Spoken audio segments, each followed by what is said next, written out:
Excuse me. Is this the beach hotel? That's right, dear. I see. This must be it. I'm Barbara King. I believe you have a reservation for me. Oh, yes. Come in, dear. I was beginning to wonder if you were coming. Oh, I'm sorry. I couldn't get an earlier train and there were no taxis at the station. You had anything to eat? Yes, thank you. I could make you a cup of tea. Oh, no, that's all right. You did say it was just for the week, didn't you? Mm-hmm. Lovely. There you are, dear. Nice room facing the sea, if you don't mind the ground floor. No, not at all. Find it nice and peaceful here. We're never very busy this time of the year. No, I guess not. Shall I call you in the morning? No, thank you. I'd like to sleep in. You look tired. Well, that's why I'm here. The firm's doctor ordered me a week's rest by the sea. You've been overworking. Something like that. Oh, well, I'll leave you then. Have a nice rest. Thank you.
Yes? I'm sorry to bother you, sir, but there was a man in my room, standing right over my bed. When? Just now, not 2 minutes ago. I couldn't call the manager just because I don't know her name or what room she's in. Oh, well. Just wait a minute when I get my shoes on. I screamed out loud, very loud. Maybe you heard me. And then the man ran out the door and slammed it. I'll come and find Mrs. Walker. Thank you. Now, you go and sit there, and I'll go and find Mrs. Walker. My husband will have a look round. Thank you. Well, let's have a look in your room, shall we? You're the young lady who arrived this afternoon, aren't you? Yes, my name is Barbara King. How'd you do? Came to Southcliffe for a rescue, I believe. Bit of nervous trouble, Mrs. Walker was saying. Was she? Look, there was a man in my room, wearing glasses and a raincoat and some sort of hat. I was awake and I saw him with my own eyes. I believe you.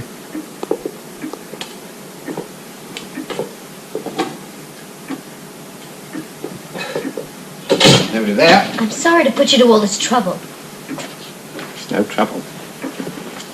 He must have come in through the street, through a window or something. There's nobody in the place, dear, only Mr. and Mrs. Plimmer and myself. All the other guests have gone. Ah, no wonder. There's your answer, Mrs. Walker. Front door was unlocked. Must have tried it and walked straight in. What, a tramp or something? Now, don't be stupid. More likely one of your peeping toms. Saw the young lady getting undressed through the window and fancied his chances. As soon as she screamed, he'd have rushed off out again out through the front door. Well, you better get upstairs and have a good look round just to make sure. I'm sorry you had such a nasty fright, dear. It's all right. I'm sure he's gone. It's my fault for leaving the front door unlocked. I I never forget as a rule. Must have been when I let you in. I was thinking of your room and your dinner and, well, it slipped my mind. It's all right. I'm fine now, just a little scared. Why don't you go back to bed, dear, and I'll come and tuck you in. I've looked everywhere, Mrs. Walker, even the linen cupboard. Nobody there. Well, I'll get back to bed then. I should. Come on, Jim. If you hear anything again, don't hesitate to call me, will you? Come on, dear. Back to bed.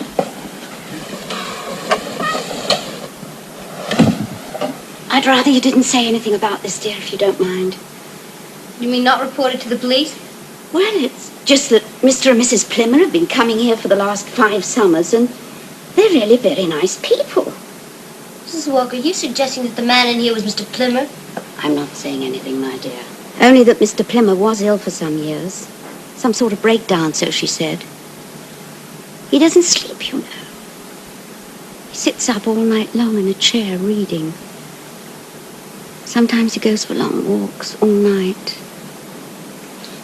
Well, that's why I gave him the key to the front door. He was up and dressed when he came to the door. Didn't you say you thought the man you saw was wearing glasses? He was.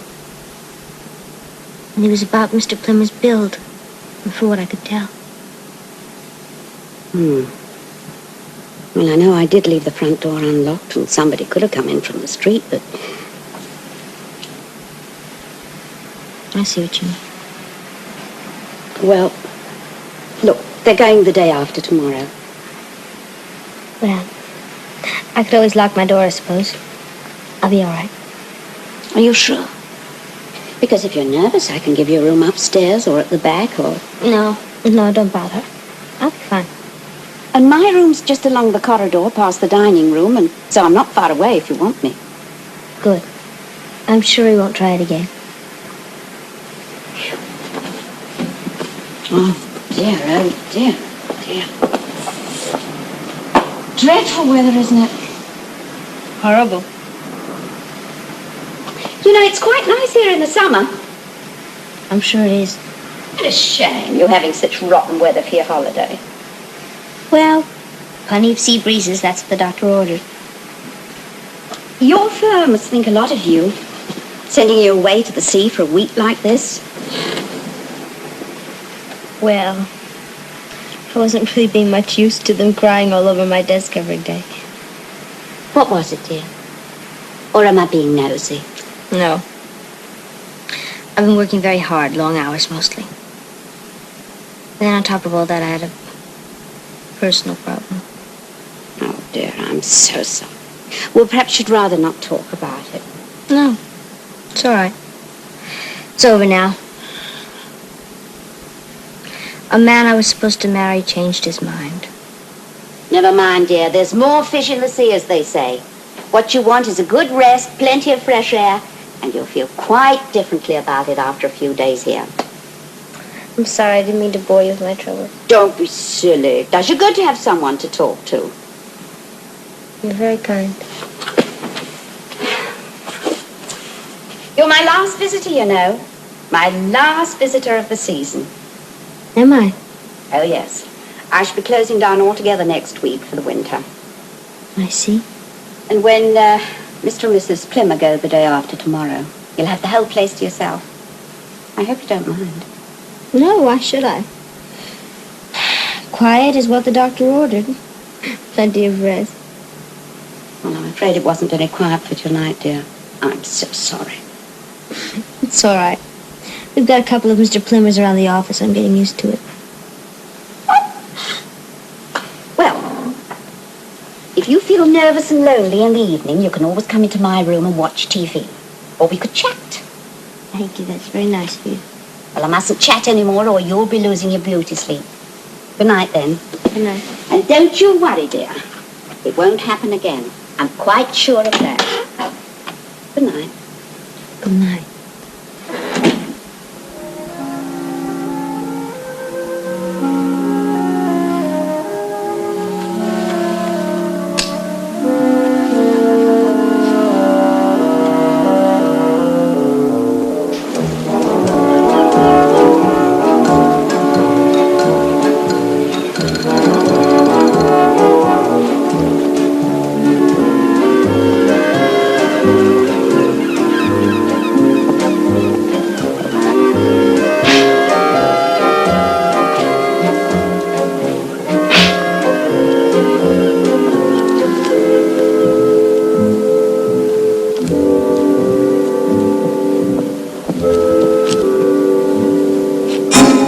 Hello, Miss King.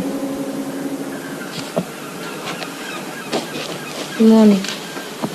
Found something to read? Yes, thank you. Thriller? No, an historical novel about the Reformation. Yeah, I don't expect you're in the mood for a thriller after last night. Oh, that. You think it was me that came to your room, don't you? Why, should I? Mrs. Walker told my wife that you said that the man was about my build, he had glasses. So, it could be, couldn't it? If you'll excuse me, Mr. Plummer, I have some things to do. Are you in a hurry? Yes, as a matter of fact, I've got some shopping and I'd like to get it done. Come and have a coffee with me. The wife will be a full hour yet. That's very nice of you, but I really must get going. Maybe some other time. But there won't be another time. That's the point. We're going in the morning, the wife and me. Oh, sorry. Well, I'll see you and Mrs. Plummer back at the hotel.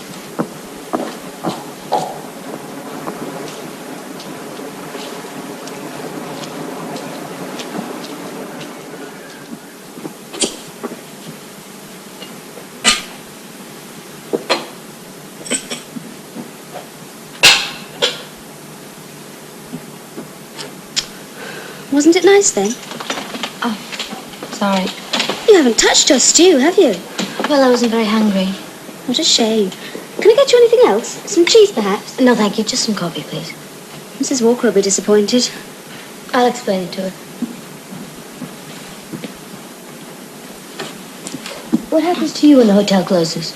I go back to school on the 12th. See, then you don't live here. Oh, no, I live in Station Road. I come down on my bike just for the meals and to do the beds. Did you work your last summer vacation? No, I had a job at the Pier Cafe last year. Did you like that? It was all right. I like it better here, though. Mrs. Walker's a very nice lady. Very kind. Yes, I know she is. She said I could sleep in if I wanted to, but I prefer to go home. Enjoy your dinner? I wasn't really very hungry. Oh, dear. I think I'll just have myself a cup of coffee and go for a walk. Good idea.